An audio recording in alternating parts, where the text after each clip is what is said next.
திருச்செந்தூர் முருகப்பெருமானின் பாதம் தொட்டு எனது குருநாதர் மதிப்பிற்குரிய திரு பண்டிட் பாலசுப்ரமணிய ஐயா அவர்களின் பாதம் தொட்டு ஈசன் ஜோதிட அறக்கட்டளையின் 37வது கருத்தரங்கிற்கு வருகை புரிந்திருக்கும் அனைத்து ஜோதிட சொந்தங்களுக்கும் குருமார்களுக்கும் நெஞ்சார்ந்த வணக்கங்கள்.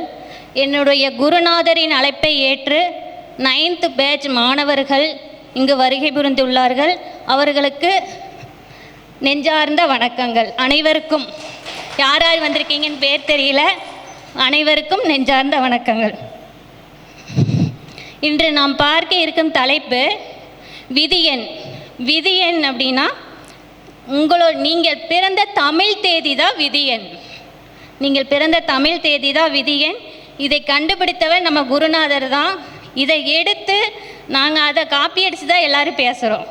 இதை எடுத்து எல்லாரும் பேசுகிறோம், ஆனால் கண்டுபிடிச்சது நம்ம சார் தான். இது இதுவரைக்கும் ஒரு 300 மாணவர்கள் படிச்சிருப்பாங்க. இதுவரைக்கும் அப்ளை பண்ணதில் யாருக்குமே மாறலை.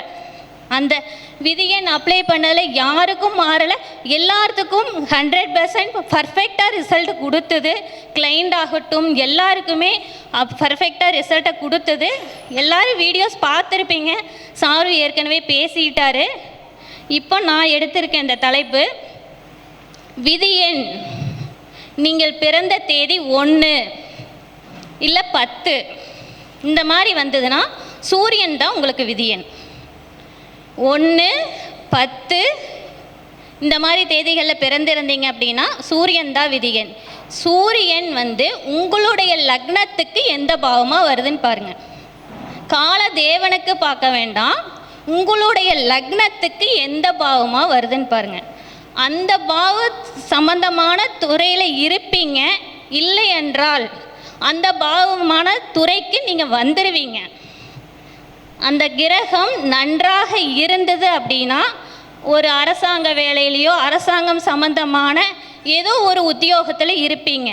தலைமை பொறுப்பு இந்த மாதிரி சூரியன் விதியன்னாக இருந்ததுன்னா தன்னம்பிக்கையோடு இருப்பீங்க. இந்த மாதிரி நிறையா விஷயங்கள் இருக்குது. ஆனாலும் எந்த பாவம் அப்படின்னு பாருங்கள். உங்களுக்கு ஒரு 4ஆம் பாவமாக வருது அப்படின்னா கால்நடை வளர்ப்பு, மாடு, ஆடு, கோழிப்பண்ணை இந்த மாதிரி விஷயங்களில் நீங்கள் இருப்பீங்க. நிறையா வளர்த்து இருந்தீங்கனாலும் உங்களுக்கு நல்ல லாபம் கிடைக்கும். ஆனால் சூரியன் உங்களுடைய ஜாதகத்தில் நன்றாக இல்லை என்றாலும், ஆனால் நீங்கள் வாழ்வியல் பரிகாரங்கள் செஞ்சு நீங்கள் அதை சரி பண்ணிக்கலாம். இருந்தாலும் உங்களுக்கு அது நல்ல பலனைத்தான் கொடுக்கும். சூரியனுக்கு பாசகன், விதியனுக்கும் பாசகன் வேதகன் பாருங்கள். யோகத்துக்கு மட்டும் பாசகன் வேதகன் பார்க்கணுங்கிறது இல்லை. விதியனுக்கும் பாசகன் வேதகன் பாருங்கள். சூரியனுக்கு பாசகன் சனி பகவான், வேதகன் சுக்கிரன். இந்த எண்களை இந்த கிரகங்களை பார்த்து விதியனை கரெக்டாக இயக்கி பாருங்கள். உங்களுக்கு 100% வெற்றி கிடைக்கும். எனக்கு 7ஆம் நம்பர் தான் விதியன். 3, 6க்கு உண்டானவர். ஆனால் என்னுடைய ஜாதகத்தில் புதன் வலுவாக இல்லை, கெட்டு தான் இருக்குது. கிரகம் பலமில்லாமல் தான் இருக்குது. ஆனால் அந்த துறை தான் இப்போ இருக்கேன். 3, 6 அந்த துறை தான் இப்போ வரைக்கும் இல்லை. சார்கிட்ட கிளாஸ் ஜாயின் பண்ணதுக்கப்புறம் அந்த துறைக்கு வந்தாச்சு. விதியனை நாங்கள் கரெக்டாக பிடிச்சிட்டோம். அந்த மாதிரி எல்லோரும் இன்னைக்கு கிளாஸ் வரப்போகுது, பார்த்து ஜாயின் பண்ணிக்கோங்க. அடுத்தது சந்திரன். சந்திரன் 2, 11 இந்த மாதிரி தேதியில் பிறந்தவங்களாக இருந்தீங்க அப்படின்னா சந்திரன் உங்கள் லக்னத்துக்கு எந்த பாவமாக வருது அப்படிங்கிறத பாருங்கள். அந்த பாவம் சம்மந்தமான துறையில் இருப்பீங்க. இல்லைன்னா அந்த பாவம் சம்மந்தமான துறையை நீங்கள் தேர்ந்தெடுத்துக்கோங்க. பால் வியாபாரம், இல்லைன்னா உணவு ஹோட்டல்ஸு, ஸ்வீட் கடை வராது, இந்த மாதிரி தொழில்களில் இருப்பீங்க. அதை பார்த்து தேர்ந்தெடுத்து நீங்கள் கரெக்டாக விதியனை பிடிச்சி அந்த பாதையில் சென்றீங்க அப்படின்னா உங்களுக்கு 100% வெற்றி கொடுக்கும். எப்படின்னா உங்களுக்கு யோகம் நல்லா இல்லை, கரணம் நல்லா இல்லை, எந்த கிரகமே பலமாக இல்லை, விதியன் மட்டும் இருக்குது அப்படின்னு இருந்து விதியனை மட்டும் பார்த்து இயக்கி பாருங்கள். உங்களுக்கு 100% வெற்றி கொடுக்கும். ஒரு ஜாதகம் நான் இப்போ தான் ஒரு 10 நாளைக்கு முன்னாடி பார்த்தேன். சந்திரன் மேச லக்னம், 4ஆம் அதிபதி ரிஷபத்தில், சந்திரன் சூப்பராக இருக்கார். காசி ஜாதகம் கிடையாது, கரணநாதனும் வலுவில்லை, யோகியும் வலுவாக இல்லை. ஆனால் அவர் என்ன நான் பலன் சொல்லிகிட்டு இருக்கும்போது நான் நல்லா இருக்கேன், பொருளாதார ரீதியாக நல்லா இருக்குது அப்படிங்கிற மாதிரி சொல்கிறாரு. அப்போ நான் அனலைஸ் பண்ணி பார்க்கும்போது பால் வியாபாரம் செஞ்சிட்ருக்கார். மாதம் 1 லட்ச ரூபா பால் வியாபாரம், ஒரு 20 மாடு வச்சு மாட்டு பண்ண மாதிரி வச்சு அந்த மாதிரி பண்ணி விதியின் பாதையில் அவர் தானே சென்றிருக்கார். ஏன்னா பூர்வ புண்ணியங்கள் இருக்குது. 4ஆம் அதிபதி தானுங்க கால்நடைகள். அந்த பாதையில் விதியின் பாதையில் செல்லங்காட்டி வெற்றியை கொடுத்துருச்சு. அடுத்தது செவ்வாய்னா 3/12 இந்த தேதியில் பிறந்தவங்களாக இருந்தீங்க அப்படின்னா உங்களுக்கு செவ்வாய் விதியன்னா வருவாங்க. உங்களுடைய லக்னத்துக்கு எந்த பாவமாக வருது அப்படிங்கிறத பாருங்கள்.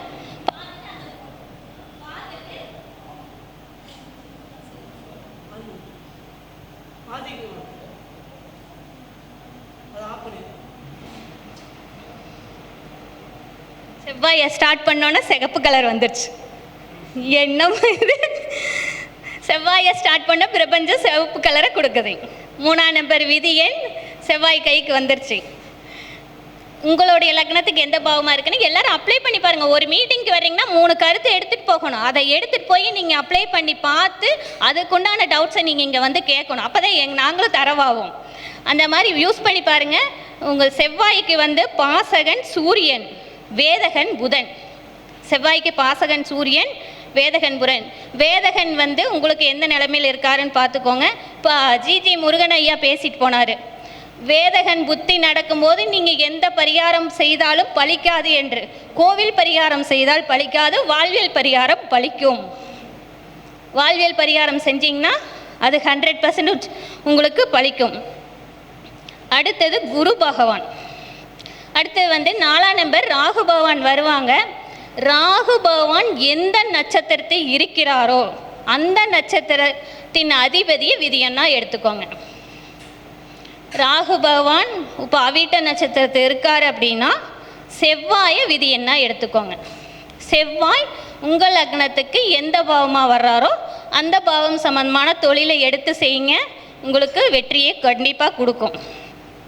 அடுத்தது குரு பகவான். குரு பகவானுக்கு 5/14 இந்த தேதியில் பிறந்தவங்க குரு பகவான் விதியன்னா வருவாங்க. இவங்க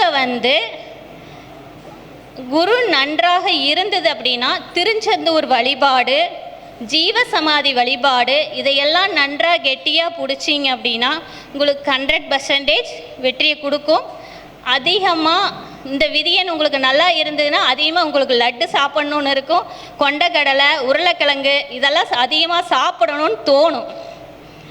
நீங்கள்லாம் இதையெல்லாம் அதிகமாக எடுத்துக்கலாம். விதி எண்ணுக்கு நீங்கள் எடுக்கிற உணவுகளையும் அதிகமாக நீங்கள் சேர்த்துக்கோங்க. அன்றாட வாழ்க்கையில் நீங்கள் அந்த பாவம் சார்ந்த தொழிலையும் பண்ணுங்கள், உணவுகளையும் அதிகமாக எடுத்துக்கோங்க. கிரகம் நல்லா இருந்தால், நல்லா இல்லைன்னா அந்த உணவுகளை தானம் அதிகமாக கொடுங்க. உங்களுக்கு விதியன் சூப்பராக ஆக்டிவேட் செய்யும். குரு பகவானுக்கு பாசகன் சனி பகவான், வேதகன் சூரியன். அடுத்தது சனி பகவான். சனி பகவான்னா 6ஆம் தேதி 15ஆம் தேதி பிறந்தவர்களுக்கு சனி பகவான் விதியன்னா வருவாங்க. சனி பகவான் உங்களுக்கு லக்னத்துக்கு எந்த பாவமாக வராரு அப்படின்னு பார்த்துக்கோங்க. சனி பகவான் நல்லா இருந்தால் திருநள்ளாறு போயிட்டு வாங்க, எள்ளுருண்டை நிறையா சாப்பிடுங்க. நல்லா இல்லை எப்படின்னா எள்ளுருண்டை தானம் கொடுங்க, நல்லெண்ணெய் தானம் கொடுங்க. இந்த மாதிரி தானம் கொடுங்க. தானம் கொடுத்து விதியனை ஸ்ட்ராங் பண்ணிக்கோங்க. நல்லா இருந்ததுன்னா திருநள்ளாறு போய் விதியனை ஸ்ட்ராங் பண்ணிக்கோங்க. குச்சனூர் போங்க, இப்படி போய் விதியனை ஸ்ட்ராங் பண்ணிக்கோங்க. சனி பகவானுக்கு பாசகன் சுக்கிரன், வேதகன் செவ்வாய். சனி திசை நடக்கும்போது யாராக இருந்தாலும் இடம் வீடு வாங்கக்கூடாது. வேதகன் செவ்வாயாக இருப்பதால் வேதகன் ஜாதகத்தை வேதகன் பலமாக இருந்துட்டான்னா வாங்கிட்டிங்கன்னா ஒரு அடி பலமாக உழுகும். செவ்வாய் பலவீனம் இல்லாமல் இருந்தால் வாங்கினீங்கன்னா பரவாயில்ல, பலமாக இருந்து வாங்கினீங்கன்னா ஒரு அடி பலமாக உழுகும். அடுத்தது புதன், என்னுடைய விதியன் புதன் 7/16 இந்த தேதியில் பிறந்தவங்களாக இருந்தீங்க அப்படின்னா நீங்கள் பாசிப்பயிறு இந்த மாதிரி உணவுகளை நிறைய, வெண்டைக்காய் இந்த மாதிரி உணவுகளை சாப்பிட்டு விதியனை ஸ்ட்ராங் பண்ணிக்கோங்க. விதியன் சரியா இல்லைன்னா அந்த உணவுகளை புதன்கிழமை நாளில் தானம் கொடுங்க. இல்லை அப்படின்னா தமிழ் தேதியில் 7ஆம் தேதி, ஃபஸ்ட்டு 7ஆம் தேதி வரும் நாளில் அந்த உணவுகளை தானம் செய்யுங்க. தானம் செய்ய செய்ய உங்கள் விதியன் ஸ்ட்ராங் ஆகும். அந்த துறை உங்களுக்கு நல்ல பலம் கொடுக்கும். புதனுக்கு பாசகன் சந்திரன், வேதகன் செவ்வாய். புதன் திசைக்கும் சனி திசைக்கும் வேதகன் செவ்வாய். அடுத்தது சுக்கிரன். சுக்கிரன்னா 9ஆம் நம்பர் தான் சுக்கிரன். சுக்கிரன் விதி என்ன வருது?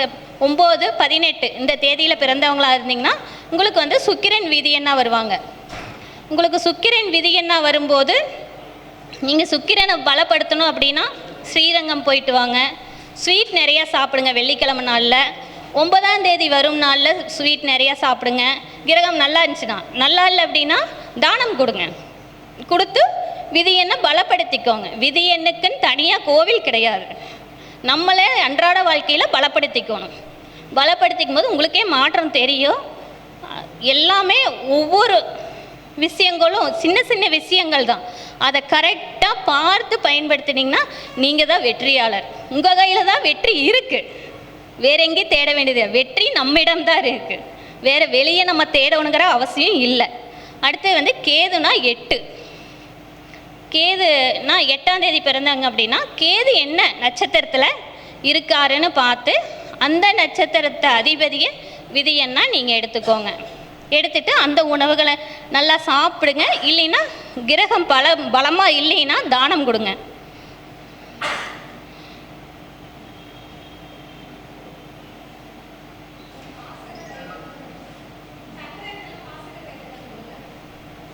சந்திரனுக்கு சொல்லிங்களா? சந்திரனுக்கு பாசகன் சுக்கிர பகவான், வேதகன் சூரியன்.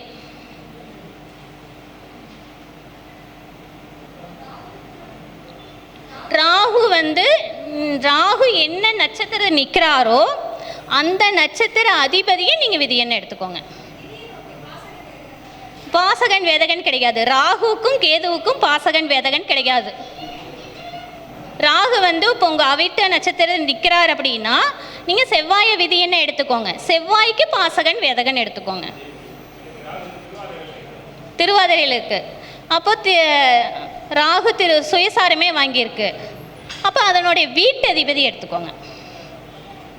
சுயசாரமே வாங்கியிருந்தா வீட்டதிபதி. என்ன சார்? என்னங்க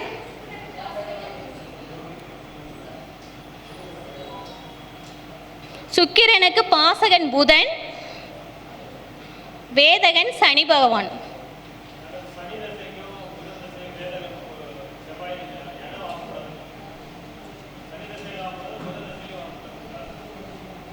செவ்வாய் என்ன நிலைமையில் இருக்காங்க பாருங்க. கெட்டிருந்தா வாங்கலாம். ஆனால் ஃபுல்லாக கெட்டிருக்கணும். அரைவாசியெல்லாம் கெட்டிருக்கணும். ஃபுல்லாக கெட்டிருந்தா வாங்கணும். லோ டிகிரியாவோ 6, 8, 12 மறைஞ்சிருந்தாலோ அந்த மாதிரி அவயோகினை நிவர்த்தி பண்ணிடுவோம் இல்லையா, அதில் வேணும்.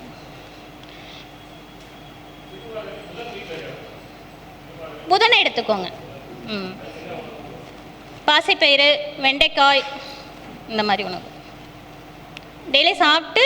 ஆனால் புதன் என்ன நிலைமையில் இருக்காருன்னு உங்கள் ஜாதகத்தை பாருங்கள். ஆமாம், பார்த்துட்டு நீங்கள் ஆக்டிவேட் செஞ்சுக்கோங்க.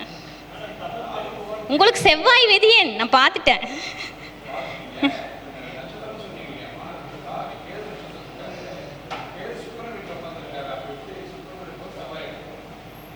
ராகு கேது நட்சத்திரத்துக்கு கேது வந்து சுக்கிரன் வீட்டில் இருக்கனால சுக்கிரன் எடுத்துக்கோங்க.